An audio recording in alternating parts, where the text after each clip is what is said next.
रात्रीचे 12 वाजले होते. अमृताच्या नवऱ्याचा मोबाईल वाजू लागला तेव्हा तिचा नवरा गाढ झोपला होता.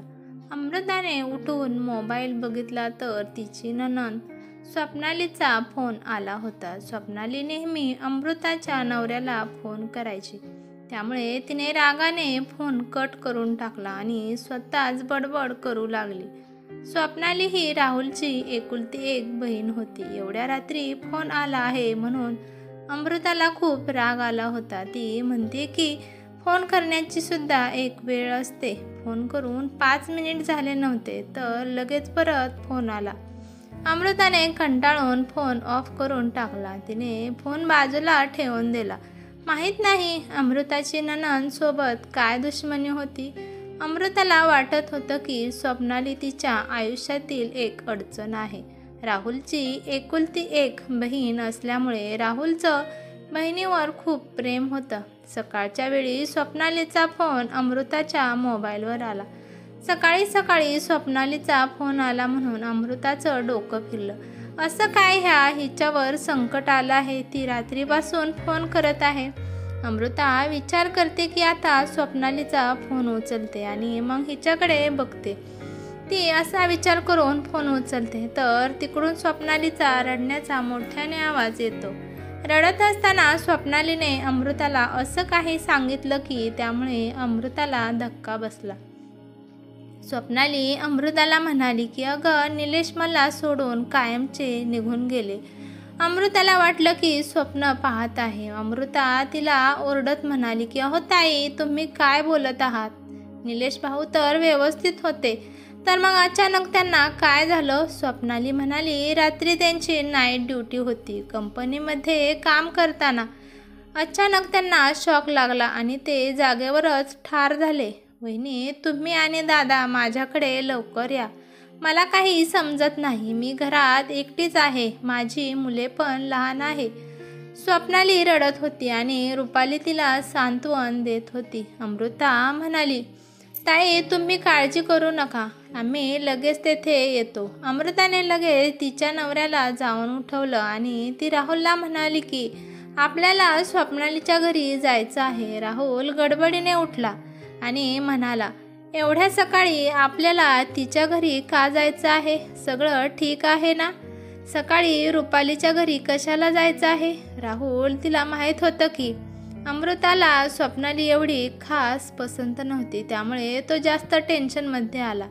अमृताने हिम्मत करून जे काही आहे ते सगळं सांगून टाकलं की त्यांचा दाजी ह्या जगाला सोडून गेला आहे आणि त्यांची बहीण मुलांबरोबर विधवा झाली आहे. हे ऐकताच अमृताच्या नवऱ्याचा चेहऱ्यावरचा रंग उडून गेला.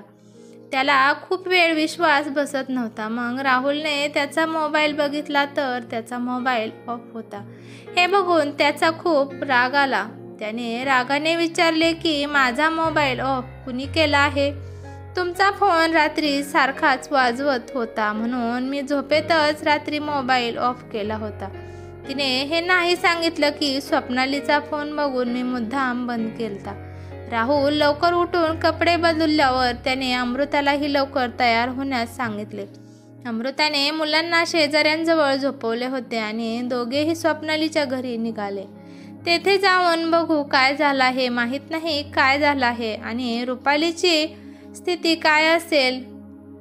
अमृता आणि राहुलचं तिला बघावं लागतं.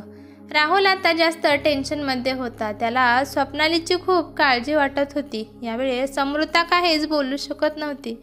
अमृता नवऱ्याचं सगळं ऐकत होती. स्वप्नालीच्या शेजारचे खूप चांगले आहेत म्हणून स्वप्नालीने तिच्या दोन्ही पण मुलांना त्यांच्याकडे सोडलं आहे. हळूहळू गर्दी खूप झाली होती. तिच्या घरी खूप गर्दी झाली होती. राहुल मुलाने अमृता स्वप्नालीजवळ गेले.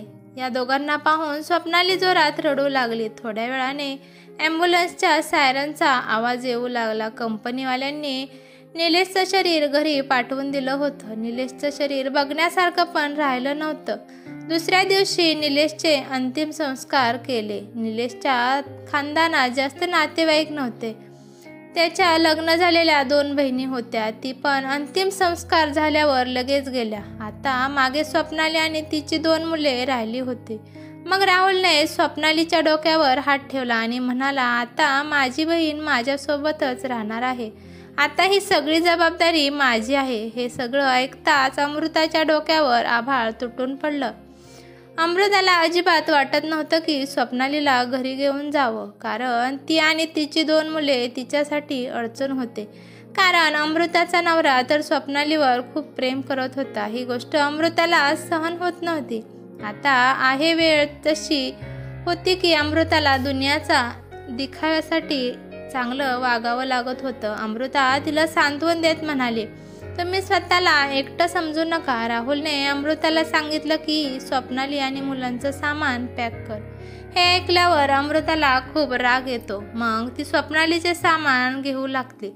अमृता स्वप्नालीला म्हणाली, आता जेवढे सामान लागत आहे तेवढेच आपण घेऊन जाऊ व नंतर बाकीचे सामान घेऊन जाऊ. तिला वाटत होतं की तिला काही दिवस ठेवून परत कोणत्या ना कोणत्या कारणाने परत माघारी पाठवून देऊ. सामान घेतल्यावर स्वप्नालीने एक मोठी पिशवी सांभाळून सामानामध्ये ठेवली. अमृताने तिला हैराणीने विचारले की यामध्ये काय आहे. मग स्वप्नाली म्हणाले की यात माझी सगळी जमापुंजी आहे. हिला आम्ही सांभाळून ठेवीन. हे माझ्या मुलांचं फ्युचर आहे. हे ऐकताच अमृताचे कान उभे राहिले. स्वप्नालीजवळ दागिने सोडून आणखी काय असू शकतं. त्यांच्या मुलाचं फ्युचर आहे म्हणून सांगते. ती विचार करत होती. स्वप्नालीजवळ खूप दागिने आहेत. तिला वाटलं की या पिशवीत दागिनेच असणार. एवढी मोठी पिशवी बघून अमृताचे डोळे मोठे झाले. राहुलने स्वप्नालीचे आणि मुलांचे सामान गाडीत ठेवले. राहुल आणि अमृता तिला व तिच्या मुलांना घेऊन घरी आले. पण तिच्या डोक्यात हाच विचार चालला होता की हे दागिने मला मिळाले तर काय होईल. तसं बघितलं तर स्वप्नालीला अर्धे दागिने माझ्या नवऱ्याने लग्नात बनवून दिलते. या दागिन्यावर माझा पण हक्क आहे. अमृता विचार करते की आता स्वप्नालीसोबत वाईट वागून चालणार नाही. थोड्या दिवसांनी चे दागिने घेऊन गोड बोलून तिला इथून हाकलून लावणार आहे. जोपर्यंत दागिने मिळत नाही तोपर्यंत स्वप्नालीला सहन करीन. अमृताच्या नवऱ्याने तिला बजावून सांगितलं होतं की स्वप्नालीची चांगली काळजी घ्यायची. तिला कोणत्याही गोष्टीची कमी नाही पडू द्यायची. अमृताने हो म्हणून नवऱ्याला वचन दिले. पण 2 दिवसातच अमृता स्वप्नालीवर वैतागली. कारण स्वप्नालीला भेटण्यासाठी नेहमी पाहुणे येत होते. त्यांना माहीत होतं की स्वप्नाली ही तिच्या माहेरी आहे. तिला पण सगळ्यांसमोर नाटक करावे लागत होतं. स्वप्नाली सगळ्यांसमोर दाखवून देत होती की मला स्वप्नालीची किती काळजी आहे. अमृता मुद्दाम माणसांसमोर स्वप्नालीला म्हणत होती की तुम्हाला पाणी आणू का, जेवण देऊ का. त्यामुळे सगळी माणसे म्हणत होती की स्वप्नालीचं नशीब खूप चांगलं आहे. तुझ्या डोक्यावर वहिनीचा आणि भावाचा हात आहे. ते तुझी खूप काळजी घेतात. तो तुझ्या मुलांसाठी जीवनात पुढे जा. पण जे स्वप्नालीवर संकट आलं आहे ते काही कमी नव्हतं. त्यामुळे ती खोलीत जाऊन रडत बसायची. अमृताला 2 मुले होती आणि स्वप्नालीला पण 2 मुले होती. दोघींची पण मुले एकाच वयाची होती. 2 दिवस अगदी आरामात गेले. 3ऱ्या दिवशी मुलांमध्ये नेमकं भांडण होऊ लागले. स्वप्नालीच्या मुलाने सगळं घर डोक्यावर घेतलं. पण अमृताचा मुलगा अमृतासारखाच आपली वस्तू कोणासोबत शेअर करत नसायचा. जेव्हा खेळणी शेअर करण्याची वेळ आली तेव्हा अमृताची मुले त्यांना खेळणी देत नव्हती. राहुल ऑफिसला जाताना मुलांना समजावून जात असायचा की आत्याच्या मुलांबरोबर मिळून खेळा. पण राहुल ऑफिसला गेल्यानंतर मुलांमध्ये भांडणे सुरू व्हायची. अमृता तिच्या मुलांना काही बोलत नसायची, पण स्वप्नालीच्या मुलांना मारत असायची.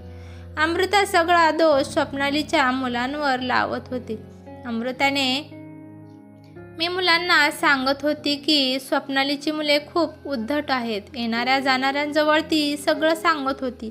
ती सगळ्यांना सांगत होती की स्वप्नाली ताईंनी मुलांना चांगले वळण लावले नाही. हे सगळं बोलणं स्वप्नालीने ऐकलं होतं, परंतु ती गप्प बसली होती कारण तिची मजबुरी होती. पण या मजबुरीचा फायदा अमृता उचलत होती. अमृता हे तिच्या मुलांचं राहिलेलं उष्ट जेवण हे स्वप्नालीच्या मुलांना देत असत आणि असंच ती आता स्वप्नालीसोबत करू लागली. अमृता तिला घरात ठेवत होती कारण का स्वप्नालीपाशी दागिन्यांची पिशवी होती. ती विचार करते की जेव्हा दागिने माझ्या हाती लागतील तेव्हा मी धक्के मारून घरातून बाहेर काढेल. ती तिच्या नवऱ्यासमोर मी एक चांगली वहिनी आहे हा एक सबूत दिला आहे. एक दिवस अमृताने मुद्दाम दाखवून दिलं की हालात खूप खराब आहे. दुसऱ्या दिवशी काल गल्लीत चोरी झाली होती. तुमच्याजवळ काही किमती सामान असेल तर नीट सांभाळून ठेवा, नाहीतर माझ्याजवळ ठेवण्यासाठी देऊ शकता. मी ते माझ्या कपाटात चांगलं जपून ठेवीन. अमृताचं बोलणं ऐकून स्वप्नाली हसली, म्हणाली, वहिनी मी माझं सामान जपून ठेवीन. हे ऐकून तिला खूप राग आला. तिला वाटलं की माझं बोलणं ऐकून घाबरेल आणि तिथे सगळं सामान मला आणून देईल. मी ते कपाटात ठेवण्याच्या बहाण्याने माझ्याजवळ ठेवून देईल. नंतर काय तर कारण देऊन चोरीला गेले किंवा वगैरे. पण स्वप्नाली खूप हुशार होती. तिने अमृतापाशी काहीच दिले नाही. आता तिने निर्णय घेतला की काहीतरी कारण देऊन तिच्याकडून दागिने हिसकावून घेऊ. त्यानंतर स्वप्नालीची हकालपट्टी करू. त्यानंतर स्वप्नाली कुठे का जाईना त्याच्याशी अमृताला काही देणं घेणं नव्हतं, कारण अमृताला फक्त तिचे दागिने पाहिजे होते. पण जास्त करून स्वप्नाली ही तिच्या खोलीतच थांबत होती आणि कोणी भेटायला आलं तर ती त्यांना खोलीतच बोलावत असत. बघता बघता 2-2.5 महिने गेले. एका दिवशी रात्री अमृता दुधाच्या ग्लासमध्ये झोपेचं औषध घालून ती स्वप्नालीपाशी घेऊन गेली. हे पहिल्यांदाच झालं होतं की अमृता स्वप्नालीसाठी दुधाचा ग्लास घेऊन गेली होती.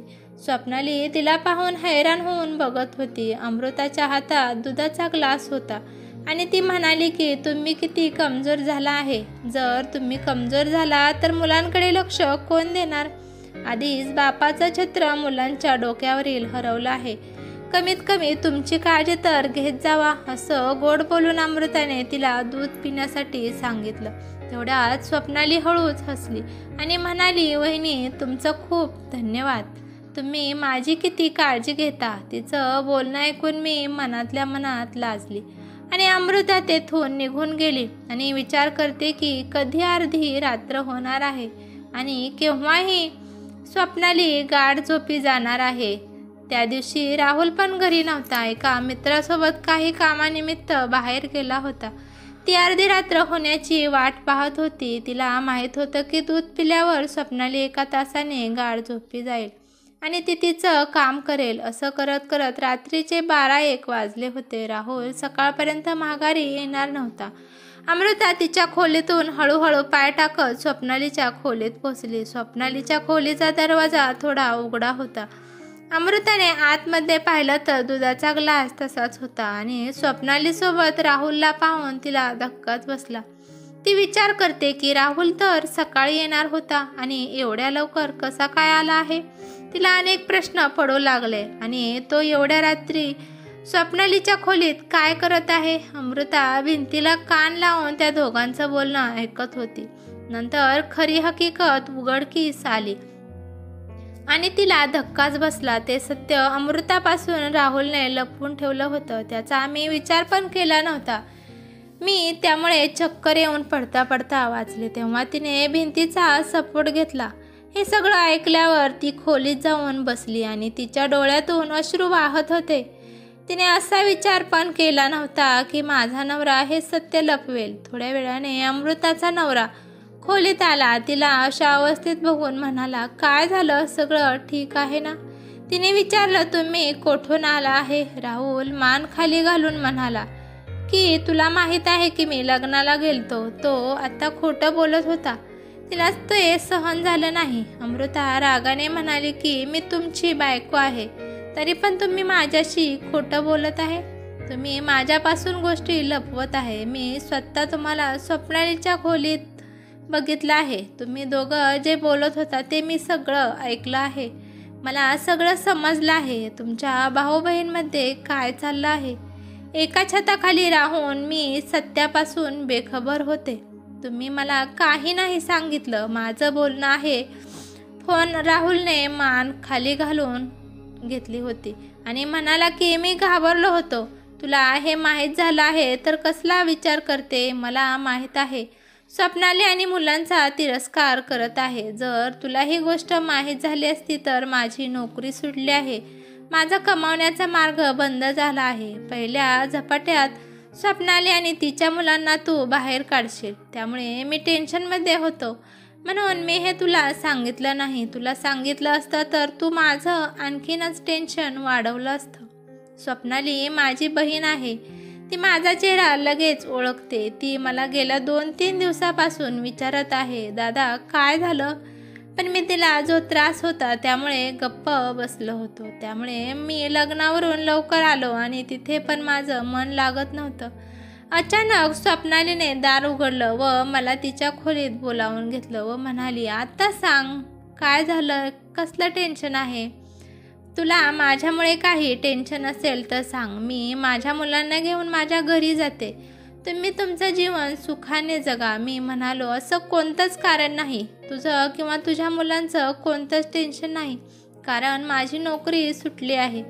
त्यामुळे मी टेन्शनमध्ये आहे. त्यामुळे आता घर कसं चालू? माझ्या बायका मुलांसोबत आणि तुझी आणि तुझ्या मुलांची सुद्धा जिम्मेदारी माझ्यावर आहे. ही गोष्ट मला जास्त टेन्शन देत आहे.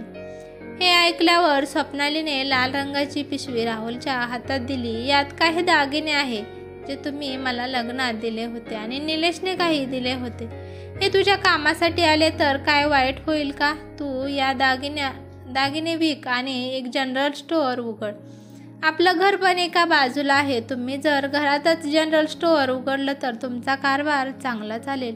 मी देवाला प्रार्थना करेल की तुला चांगले यश मिळू दे. स्वप्नालीने पिशवी माझ्या हातात ठेवली, पण मला ते मंजूर नव्हतं की मी माझ्या बहिणीच्या मुलांचा हक्क खाऊ. मी माझ्या विधवा बहिणीच्या पैशाने माझा कारभार कसा काय सुरू करू? त्यामुळे मी सारे दागिने तिला परत केले आणि मी म्हणालो की लवकरच दुसरी नोकरी शोधणार आहे. आम्ही दोघं याच विषयावर बोलत होतो. मला वाटलं तू आमचं बोलणं ऐकलं आहे. राहुल मान खाली घालून बसला होता. अमृताला राहुलच बोलणार ऐकून त्याच्या पायाशी बसले. ती म्हणाली की माझ्या नवऱ्याने माझ्यावर विश्वास ठेवला नाही. यात माझी चूक आहे, राहुलची नाही. कारण मी पहिल्यापासून स्वप्नाली आणि तिच्या मुलांना आपलं मानलं आहे. पण त्यांनी कोणताही विचार न करता त्यांचे दागिने लगेच तुमच्या हातामध्ये ठेवले, कारण तुम्ही आनंदात राहावं. त्यानंतर अमृताने तिचे सगळे दागिने काढून आणि कपाटातले सुद्धा काढून ते राहुलच्या हातात दिले आणि ते सगळे दागिने विका आणि त्या पैशातून आपण एक किराणा स्टोअर उघडू. या स्वप्नाली ताईची आयडिया काही वाईट नाही. आपलं घर एका साईडला आहे आणि आसपास पण कुठे दुकान नाही, त्यामुळे दुकान चांगलं चालेल. मी आणि स्वप्नाली ताई तुमची मदत करू. अमृताच्या मनात आता स्वप्नालीबद्दल कोणताच राग नव्हता. थोड्या वेळाने स्वप्नाली तिथे आली. तिला पाहून दोघे पण थक्क झाले. ती म्हणाली की मी तुमच्या दोघांचे सर्व बोलणं ऐकलं आहे. स्वप्नालीने सुद्धा तिचे जबाबदारीने सर्व दागिने राहुलच्या हातात दिले. राहुलने ते दागिने विकून किराणा स्टोअर उघडले. राहुल घरी नसल्यावर स्वप्नाली आणि अमृता या दोघे मिळून दुकान चालवत होत्या. स्वप्नाली दोघींच्या मेहनतीला दुकानात यश मिळू लागले. मुले पण आता दोघींची चांगल्या शाळेत जाऊ लागले.